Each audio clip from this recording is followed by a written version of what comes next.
My name is Irene. Sitting in the car, the laughter with my boyfriend still echoing in my ears, I can't help but recall the scene that happened just an hour ago at that high-end French restaurant. The private room at Le Cordon Bleu was exactly as I'd expected from Mrs. Harrington. It was opulent, secluded, and clearly designed to make me feel small. She sat across from me, dressed in an Armani suit that looked like it cost a fortune. Her diamond-studded necklace sparkled under the soft light, and her perfectly coiffed hair gave her an air of superiority. "Thank you for meeting me, Irene," she said, her tone dripping with condescension. "I believe in dealing with delicate matters privately." I took a sip of my water, waiting patiently. After 2.5 years of dating her son, Ethan, I knew that Mrs. Harrington never asked to meet just for a friendly chat. "I'll be straightforward," she continued, reaching into her Prada handbag. "You're a nice girl, but you're not the right match for my son. Ethan needs someone from a similar social background, someone who understands the responsibilities that come with the Harrington name. Someone who didn't grow up in a foster home." I kept my composure, though my grip on the water glass tightened slightly. She then took out a leather checkbook and started writing with a Cartier pen that probably cost more than my monthly groceries. "I'm willing to be generous," she said. "I'll give you $80,000 right now. All you have to do is break up with Ethan and disappear. You can tell him you've met someone else or that you're not ready for a serious relationship. I don't care. Just leave." She slid the check across the table with her long, manicured nails. The amount written in her elegant script was $80,000. "Here's your ticket to disappear," she said with a smug smile, clearly thinking she had one. I looked at the check and then at her expectant face. She actually believed that $80,000 could buy me off, as if I was some gold digger. I decided it was time to show her the truth. I pulled out my phone. "What are you doing?" she asked, her smile fading. "Just a moment," I replied, opening my banking app. I scrolled to my main business account, which was just a part of my overall assets. I turned the screen towards her. "I earn this amount every 4 hours."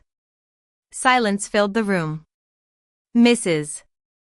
Harrington's perfectly made-up face showed a series of expressions: confusion, disbelief, and then shock. Her hand suddenly jerked, hitting her diamond necklace. The clasp, worn out from years of use, came loose, and the diamonds scattered across the floor, making a series of expensive-sounding clicks as they rolled under the tables. "That's impossible," she whispered, staring at my phone screen that showed a balance of $65 million. "Actually, this has been a slow quarter," I said casually, bending down to pick up a few diamonds.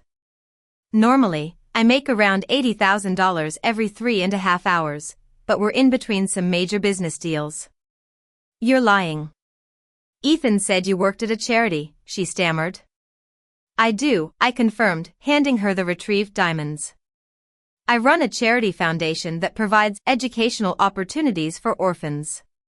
What I didn't tell you is that I founded and sold 2 tech startups and 1 biotech company before I turned 30. I work at the charity because I want to give back, not because I need the money."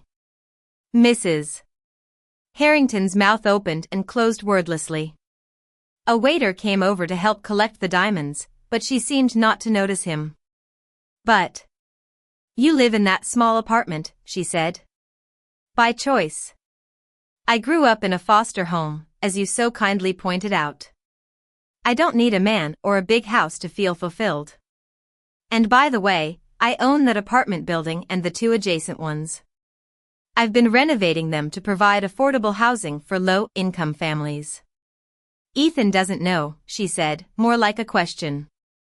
"Ethan knows I'm comfortable, but he's never asked about the exact numbers, and I've never felt the need to brag. He loves me for who I am, not for my wealth. It's a concept you seem to have trouble understanding." "I don't get it," she said weakly. "Why would you hide this? Why let me think you were after Ethan's money?" I laughed. "Do you know how freeing it is to be underestimated? I've watched you and your high society friends whisper about the poor girl Ethan brought home, while I could buy and sell your entire social circle. Now you say this changes everything? I put my hand on the check. 5 minutes ago, I wasn't good enough for your son. Now that you know I'm rich, suddenly I'm suitable? You have to understand, she pleaded. The Harrington name comes with certain expectations. The Harrington name, including all of Ethan's trust funds, is worth about a fifth of my personal net worth, I interrupted. But here's what you don't understand, Mrs. Harrington. I don't care about your money or your name. I care about Ethan. The man who volunteers at my charity foundation every Sunday, who is genuinely happy for my foundation's achievements, and who spent our third date sharing his grandfather's wartime stories, the stories you never tell at your fancy parties. You've been mocking us, she accused. Pretending to be poor all this time. I never pretended anything. You made assumptions based on my background and created a whole story without bothering to know the real me. I just didn't correct you. Just then, my phone buzzed. It was a notification from my investment manager about a new acquisition that added another $70 million to my company's valuation. Want to know the real irony? I asked. I was planning to tell Ethan everything after he proposed. Full financial disclosure, pre-nuptial discussions, the whole deal. But I wanted to be sure he proposed because he loved me, not because I could fund his renewable energy startup better than his trust fund. Renewable energy startup? She looked confused. Oh, he hasn't told you? He's been working on some innovative solutions for clean energy. I've had my team review his proposals, and they're very promising. It could be worth billions if properly funded. Ethan doesn't need to work, she said automatically. No, but he wants to. He wants to create something meaningful, not just live off the family fortune.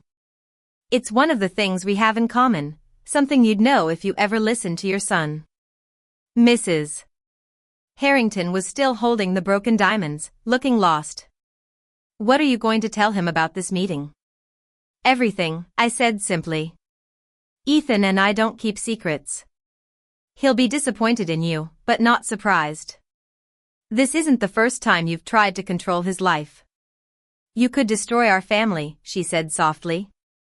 I could, I agreed, but I won't. Because Ethan loves you, and I love Ethan. So I'll let him decide how to handle this. But Mrs. Harrington, I picked up the check and tore it in half, letting the pieces fall on the table. Don't ever try to buy me off again. Next time, I won't be so nice. As I stood up to leave, I paused. Oh, and about that prenup you're so worried about? I'll definitely insist on one. To protect my assets from yours. Have a good day. As I walked out of the restaurant, I heard her calling after me, Irene, wait. We should talk about the wedding arrangements. I just kept walking. I had endured 2.5 years of her subtle insults, being treated like a gold digger, and having my every move judged. All because of her prejudice. Outside, Ethan was waiting by his Porsche, just as we'd planned. He took one look at my face and pulled me into a hug. That bad? He asked. She offered me $80,000 to leave you, I said. He pulled back, his eyes filled with anger. She what? It's taken care of, I assured him. But we need to talk. It's time for full disclosure. About what? About why your mother just scattered her diamonds all over Le Cordon Bleu's floor when she saw my bank statement. His eyes widened. You didn't. I did. All of it. The whole truth. How much? He asked, then quickly added, not that it matters. I'm just curious about the level of her shock. Let's just say the check she offered me was a drop in the ocean. He laughed, that warm, genuine laugh that made me fall in love with him in the first place. God, I love you. She must have been speechless. Your trust fund might get cut off, I warned. Worth it, he said immediately. Besides, I've met this amazing angel investor interested in renewable energy. She's beautiful, smart, and looks great in a charity foundation t-shirt. Smooth talker, I said, and kissed him. But we'll do this right. Business plans, contracts, and clear boundaries between our personal and professional lives. I'd expect nothing less from the woman who built a business empire while letting my mother think she was a charity case, he said, shaking his head in disbelief. How did you stand all her comments and the condescension? By knowing that one day, the truth would come out. And when it did, it would be so much more satisfying than if I'd flaunted my wealth from the start. Just then, my phone rang. It was Mrs. Harrington. Answer it, Ethan said. Let's see what she wants now. I put it on speaker. Yes, Mrs. Harrington? Irene, I've been thinking. The Harrington Foundation could really use someone with your business skills on the board. Maybe we could discuss it. Goodbye, Mrs. Harrington. I hung up. Ethan stared at me. Did my mother just try to recruit you? The same woman who wanted me gone an hour ago?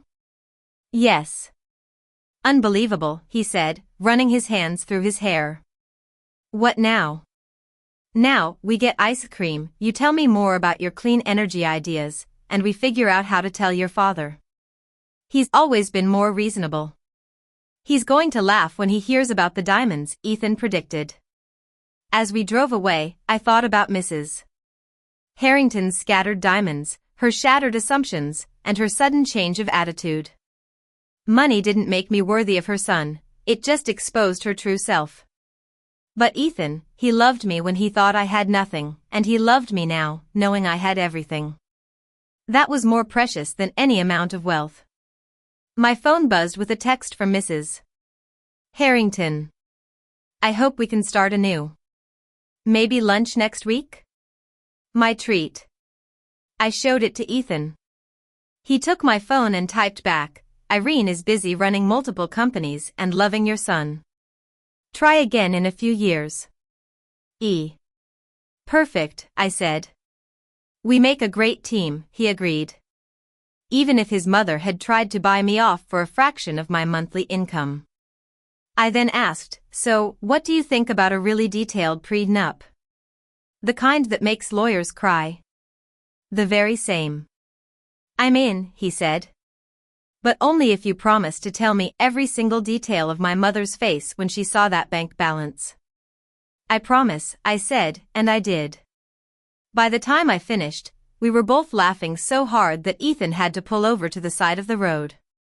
Sometimes, the best way to respond to someone trying to buy you off isn't with anger, but by showing them that they can't afford you. Mrs. Harrington's diamonds were rest-wrung within a week, but our relationship would never be the same. It was no longer full of pretense, but instead filled with honesty. She never again doubted that I was good enough for her son, because when your future daughter-in-law can buy your entire family legacy with her quarterly earnings, the concept of good enough takes on a whole new meaning.